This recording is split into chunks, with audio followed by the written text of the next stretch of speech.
Ça devient très compliqué, mais globalement, cette nuit, on a deux pays qui sont officiellement sous cessez-le-feu, qui se sont tirés dessus à coups de drones et de missiles. Oui, alors si vous écoutez bien ma voix, nos voix, vous entendrez cessez-le-feu, drones, missiles et dans la même nuit, dans le même communiqué de presse. Et vous savez ce qu'il a fait le marché ce matin? Devant une escalade militaire au Moyen-Orient, un cinquième du pétrole mondial bloqué et une banque centrale qui ne parle plus de baisser les taux, mais de les monter. Vous savez ce qu'il a fait? Bah ouais, vous avez raison. Le marché, il a refusé de baisser. Je vous dis, moi, je vais finir par tourner bullish. Le Nasdaq est indiqué en baisse de 0,2% ce matin, 0,2%. Je vais vous dire un truc, ce niveau d'indifférence cosmique face au chaos est absolument hallucinant. J'aimerais bien vous dire que je vais vous expliquer tout ça, mais pour expliquer les choses, il faudrait un semblant de rationalité, et là, il n'y a pas de rationalité, il n'y a plus. Bienvenue dans ce Morning Bull Live, nous sommes le 28 mai 2026, je suis Thomas Baillet, c'est à peu près la seule certitude du moment, et nous sommes entrés dans le cessez-le-feu le plus violent de l'histoire de l'humanité.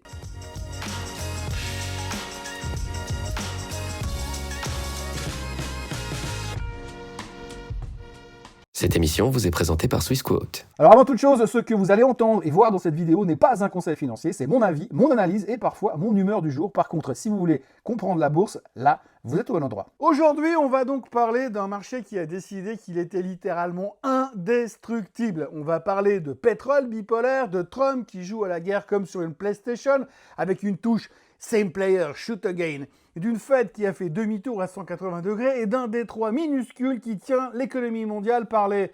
Enfin, qui tient l'économie mondiale. Vous voyez ce que je veux dire? Alors, reprenons déjà depuis le début. Ça fait 3 mois qu'on bosse sur ce scénario absolument délirant. Hier soir, on était tous bullish comme des fous, convaincus jusqu'au bout des cornes. Le pétrole plongeait de 5%, Wall Street caressait à nouveau des records historiques du bout des doigts, et tout le monde fantasmait sur un scénario de la couleur de mon t-shirt. Un Iran tout sage qui rouvrirait gentiment le détroit d'Ormuz sous des tonnes de pétales de rose, comme mon t-shirt encore une fois. Le Trump qui marcherait sur l'eau en célébrant une victoire incontestée face aux forces du mal.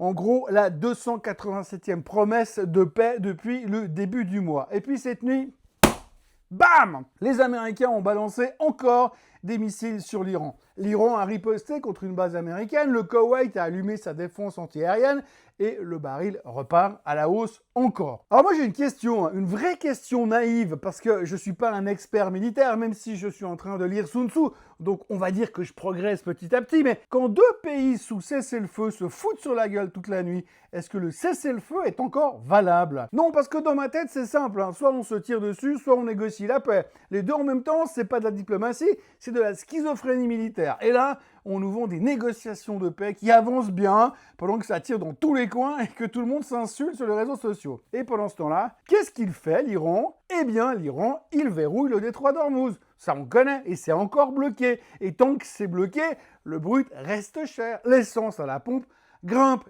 Et Donald Trump regarde ses sondages fondre à l'approche des midterms. Et puis attendez, le meilleur arrive, parce que l'Iran, lui, il a une idée derrière la tête. Ils veulent installer un péage. Oui, un péage sur le détroit d'Ormuz. À la mode autoroute du soleil, un vendredi de chassé-croisé du mois d'août. Jusqu'à 2 millions de dollars le ticket de passage pour un pétrolier.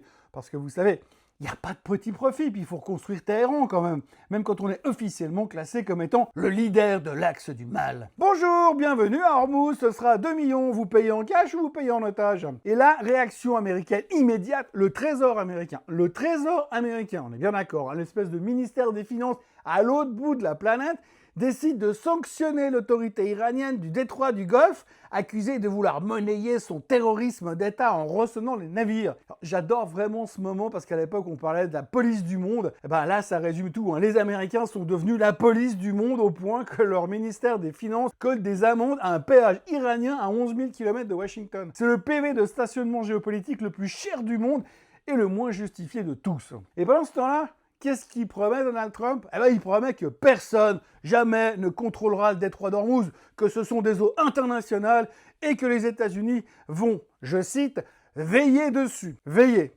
dessus, avec des frappes toutes les 48 heures. Je sais pas vous, mais ma définition de veiller sur quelque chose, c'est pas exactement de le bombarder 2 fois par semaine. Le concept de surveillance a sérieusement évolué depuis la dernière fois que j'ai ouvert un dictionnaire. Bon bah maintenant on va ramener tout ça dans notre monde à nous. La finance, c'est pas qu'on la comprenne mieux que la stratégie militaire selon Trump, mais au moins, on a des chiffres pour réfléchir un petit peu. Ça nous parle un peu plus. Le pétrole est cher, tout le monde est d'accord. Mais pour nous, pour les marchés, le pétrole cher, c'est pas juste une histoire de plein d'essence qui coûte un bras. Puis après tout, on n'a qu'à acheter une Tesla. C'est de l'inflation injectée directement dans les tuyaux de l'économie. Et l'inflation, c'est le cauchemar récurrent de la Fed. Le truc qui la réveille la nuit en sueur. Enfin, qui réveille surtout Warsh, parce que la Fed elle-même, elle ne dort pas. Résultat, le rendement du 10 ans américain remonte à 4,53%. Le marché est en train de flairer que les prix vont pas se calmer là tout de suite. Et accrochez-vous, parce que voici donc le truc le plus dingue de cette histoire. Plus dingue que les missiles, plus dingue que le péage.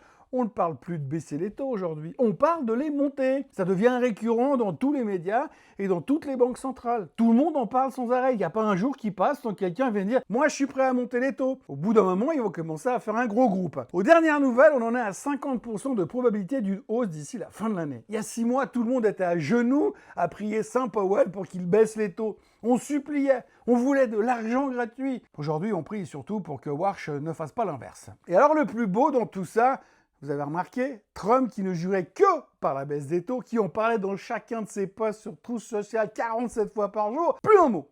Silence radio. Il a laissé tomber, probablement parce qu'il a d'autres chats à fouetter, genre un Détroit à surveiller. Et d'ailleurs, au milieu de tout ça, c'est là qu'arrive le rendez-vous de cette journée du 28 mai. Cet après-midi à 14h30, on aura le PCE. Alors pour ceux qui débarquent dans le monde merveilleux de la finance, le PCE c'est le thermomètre préféré de la Fed. Sa mesure d'inflation adorée. Et il est attendu à 3,8% sur un an, au plus haut depuis 3 ans.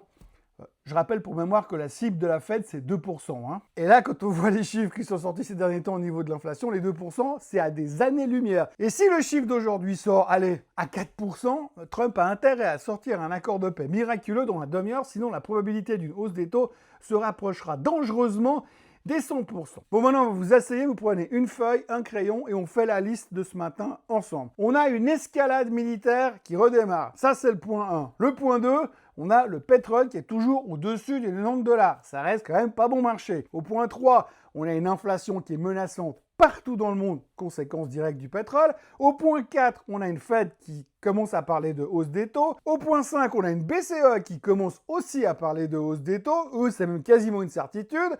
Au point 6, on a des rendements obligataires qui commencent à remonter parce qu'on sent que ça ne va pas baisser tout de suite au niveau de l'inflation. Au point 7, on a des valorisations boursières qui ridiculiseraient les vendeurs de tulipes hollandais en 1637. C'est le cocktail parfait pour un carnage. Un scénario catastrophe écrit noir sur blanc tellement il est évident. N'importe quel manuel de finance vous dirait ça sent pas super bon et ça pourrait mal se finir. Je dis pas que je suis riche, je dis juste que je suis factuel. C'est tout, je raconte. Et donc, au milieu de tout ça, le marché, il fait quoi? Ce matin, les futurs sont quasi stables. Le Nasdaq baissote péniblement de 0,2%. C'est tout. C'est tout. Cette nuit, au milieu de la nuit, ça a accéléré un petit peu en baisse de 0,3%. Une demi-heure après, on était de nouveau flat. Non, il faut se rendre à l'évidence. Ce marché, il veut pas baisser. Il refuse de baisser. S'il ne tombe pas dans ces conditions-là, à mon avis, il tombera plus jamais. Wall Street encaisse les missiles comme un boxeur sonné qui reste debout juste parce qu'il veut pas se laisser tomber. L'Asie, elle, au moins ce matin, a gardé un petit peu de dignité, un petit peu de rationalité. Hong Kong baissait de 2,3%. La Corée reculait de 1,2%. Et tu m'étonnes, ils ont pris 10% en 3 jours. Le Japon perd 1,3%. Et les semi-conducteurs marquent une pause après leur ascension parabolique. Eux, ils ont l'air d'avoir compris qu'il se passait quelque chose. Enfin, c'est pas sûr. S'ils avaient compris, ils baisseraient d'ailleurs. Et puis alors, le monde ne s'arrête pas de tourner parce que pendant que le golf est en train de flamber, encore une fois, le grand show des résultats trimestriels continue. Et alors là, c'est un festival de contradictions. Et on a eu Snowflake hier soir, plus 37% after hour. 37%. En une soirée, le narratif s'est inversé d'un coup.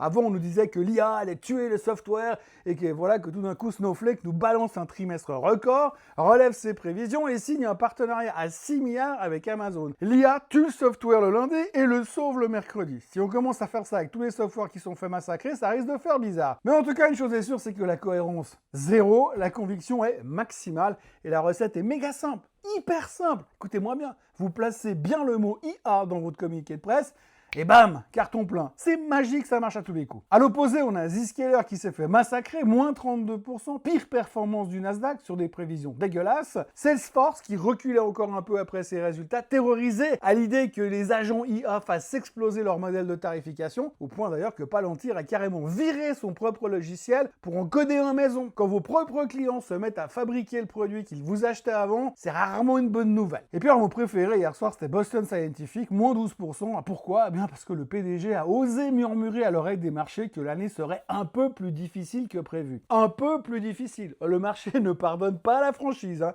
Il préfère nettement le mensonge. Et si possible, un mensonge bien emballé avec de l'IA partout autour pour faire joli. Alors voilà où on en est ce matin. On a un pétrole qui monte et qui descend au rythme des humeurs et des rumeurs de Trump et des drones iraniens. On a une Fed coincée entre une inflation qui galope et une croissance qui vacille, ce qu'ils appellent joliment le risque symétrique, ce qui en français veut dire on est dans le pâté jusqu'au cou. On a un dollar qui joue les refuges pour l'instant, un or qui boude, un bitcoin qui se fait démonter, au milieu de tout ce cirque des bourses mondiales qui ne baisseront plus jamais. Le marché ce matin, c'est un type complètement bourré à 4h du matin qui tient debout par pure force d'habitude. Il vous regarde droit dans les yeux puis il vous dit « Non, mais ça va, je peux conduire, donne-moi les clés ». Et puis alors cet après-midi, on aura le PCE et on verra bien si ça change quelque chose. Je vous avoue que j'en doute, mais on va faire comme si nous vivions dans un monde rationnel, ce qui n'est pas le cas, je vous le rassure. Si l'analyse de cette vidéo vous a plu, bien sûr, vous vous abonnez, vous likez, vous partagez, vous commentez, vous activez la cloche pour ne pas rater la prochaine vidéo. Ça m'aide énormément et puis surtout, ça excite l'algo de YouTube. Et nous, on se retrouve demain matin, un peu plus tôt, si mon réveil ne me lâche pas comme il l'a fait ce matin. Très belle journée à tous, profitez bien. Bye bye. Ce contenu est informatif et éducatif destiné aux personnes connaissant les marchés financiers. Il ne constitue pas un conseil en investissement, juridique ou fiscal. Le trading et l'investissement comportent des risques, notamment la perte de capital. Les CFD et actifs numériques sont volatiles et ne conviennent pas à tous. Swissquote décline toute responsabilité quant à l'exactitude du contenu ou aux pertes liées à son usage. Produits et services disponibles selon la législation en vigueur.